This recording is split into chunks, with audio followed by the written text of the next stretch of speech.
Почитувани, добар ден. Ова е неделното интервју на Радио Слободна Европа. Наш денешен гостин е словеничкиот амбасадор во Република Македонија, Арен Брајан Бергант.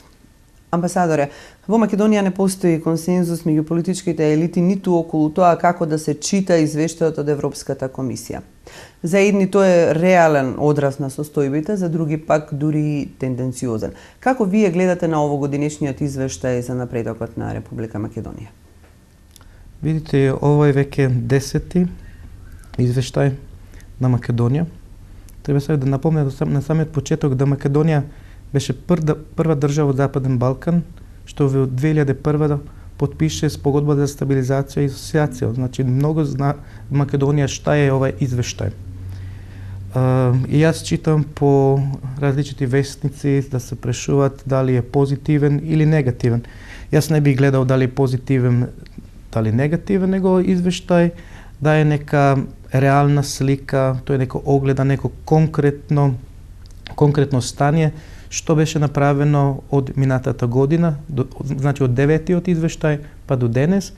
Исто тако извештајот представува едно добро као роудмап, или значи шта треба Македонија да направи во напред. Значи извештајот погледа на назад, исто тако дае препораки што треба Македонија да направи во иднина. Така да ја гледам како многу балансиран, реален и мислам да сега видим веќе позитивно да веќе се работи на ови забелешки што Македонија добиле за овие препораки, пошто знаеме веќе во колку зборив подпредседателка на влада Арифи, да веќе се прави втори акциони план, значи кој ќе даде одговор на сите забелешки и препораки, ќе биде имплементиран до средина на мај минатата година и целиот овој акционен план ќе биде инкорпориран во тако наречени национален план на Македонија за изведување на КИС. Гледате ли вие во изјавите на евродипломатите променета стратегија на Унијата со цел да изврши зголемен притисок врз Македонија за решавање на споразумето? Сигурно пикирате на ово извејаво од комисарот Филе. Значи, ово што изјави комисарот Филе, мислим да не е ништо ново. Тоа беше исто кажано од комисарот и како и председателот на Европската комисија Баросо, кога беа они ова година тука во Охрид. Ние сменото.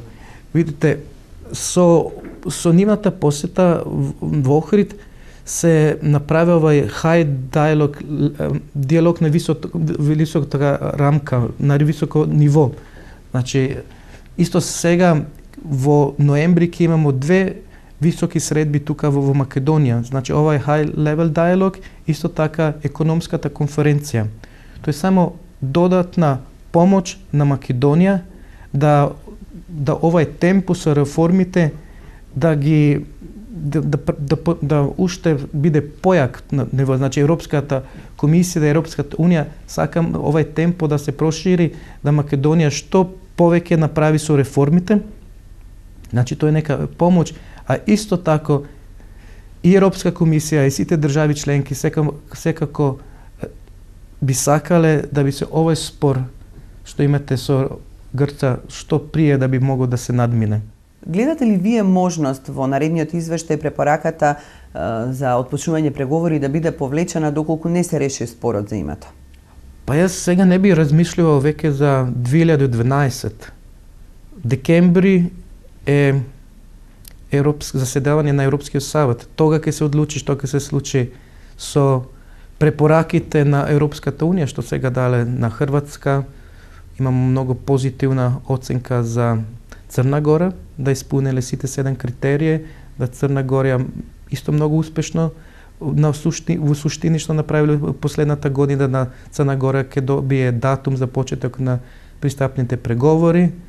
Исто така се надевамо да Србија ќе добие статус држава кандидат и кога смо веќе во соседство да Косово ќе почне со диалог за визната либерализација. Има држави, не само Словенија, кои би можеле, размишлува о томе да би Македонија почнела со преговори на едната страна и да би се овој спор решил. Пошто ние не видимо никако проблем зашто не би можела Македонија порано да почне со преговори. И може би тогаш на крајот, исто као време на сега за НАТО, док се не реши спорот, да не добие покано. Јас мислам да би то позитивно тицало на процес на реформи во Македонија и исто тако би бил повеќе притисок даден да треба да се реши име. Пошто Европската Унија сега има исто нови идеи, значи да би државе веднаш на самиот почеток, кога почне со пристапните преговори, да би отвориле поглавје 23 и 24, значи правосудство и основни права, исто правда, слобода и безбедност. Значи ова поглавје кои се најтешко и значи, за целиот период и тек на крај да би се затвориле. Факт е дека препораката годинава беше повторена по трет пат. Очекувате ли известна апатија кај македонските граѓани доколку продолжи ова статус кво во поглед на евроинтегрирањето? Теоретско сигурно да. Ама ово не се желиме као држава членка или јас мислам исто не Европската комисија. И тука е работа на влада да продолжи со реформите, пошто реформите не ги правите за Брисел, него ти се правите за себе си. Значи, овој темпо со реформи треба да се продолжи и во меѓувремето јас сум убеден дека се најде ова решение за името, пошто ово е нездржливо, колку веќе трае овој спор. И да се најде нека друга формула да би Македонија можела да почне со преговорите. Значи, било би добро да се најде нека формула што не би било не на шкодо и на Атина, не на Скопје, да би се паралелно решавало прашањето на името и да би Македонија почнела со преговори. Смятате ли дека критиките по одредените области во извештајот беа пренагласени? Јас мислам да беше извештајот реален и нагласи овие подрачја каде навистина Македонија не направила толку голем напредок, а сигурно и оно што читам од Брисел и други да беше главна забелешка сигурно слобода на изразување, значи медиумите. Значи тоа беше главна забелешка, ама веќе со новата влада видимо беа формирана посебна работна група која председава вице-премиерка Теута Рифи. Има веќе направи некои теркалезни маси. Значи има напредок и тука. Ама Европска Унија и исто другите организации со ОПСЕ ќе пратат тоа, пошто тоа беше една забелешка препорака.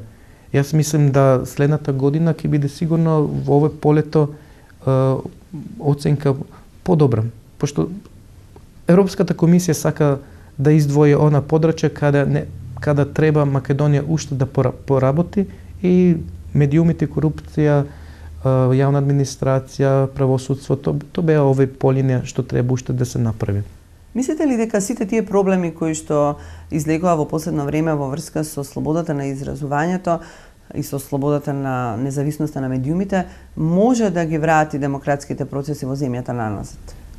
Јас мислам да беше ово добро што Европската, пошто медиумите пред пар години не беа ваков проблем како сега се кава во Македонија слобода на медиуми.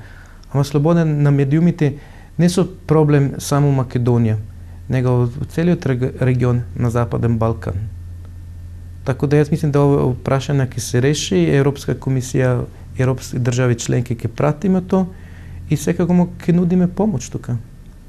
Значи и во овие рамките гледам и денешна и посетата на представничка на ОПСЕ. Значи да се најде заедна солуција за тоа да се надмине, пошто сите сакамо само добро за Македонија и сите и да граѓани ќе добијат најдобри информации. Значи и да биде јавен сервис како спада, треба да биде јавен сервис за сите граѓани, комерцијални исто така. Ви благодарам за разговорот. Ништо. Го гледавте неделното интервју на Радио Слободна Европа. Пријатно.